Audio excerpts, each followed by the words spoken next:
যে জায়গাটিতে দাঁড়িয়ে আছি সেটি হচ্ছে বাংলাদেশ মিয়ানমার সীমান্তের একদম জিরো পয়েন্টে এই যে একটা মরা খাল দেখতে পাচ্ছেন, সেটি একসময় একটা পরিপূর্ণ যৌবন একটা খাল ছিল।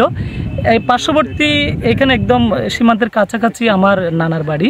আমি যখনই এই ছুটিতে, এই স্কুল ছুটিতে, যখন গ্রীষ্মের তাবদাহে স্কুল ছুটি থাকতো, তখন আমি এইখানেই আসতাম তুমরুতে আমার নানার বাড়িতে এসে।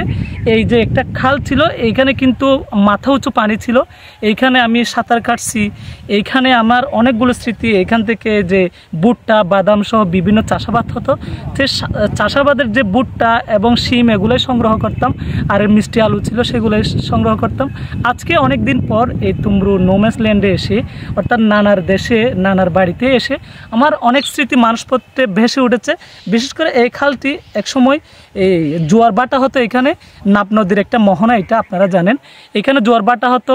এইখানে বিভিন্ন যারা উপজাতি সহ যারা এখানে চাষাবাদ করত, তারা বাঁশের ভুর সহ বিভিন্ন এই যে তরি তরকারিগুলো বাসিয়ে নিয়ে এই গন্তব্যস্থলে তো সবগুলো মিলিয়ে আমি বাংলাদেশ সরকার এবং যারা নদী এমনি রক্ষণাবেক্ষণ নিয়ে কাজ করে তাদের উদ্দেশ্যে একটা কথাই বলবো, এই খালটি পুনরায় সংস্কারপূর্বক এই খালটিকে পুনরায় আগের মতো অবস্থানে ফিরে নিয়ে আসার জন্য আমি সংশ্লিষ্ট প্রশাসনের কাছে অনুরোধ জানাচ্ছি।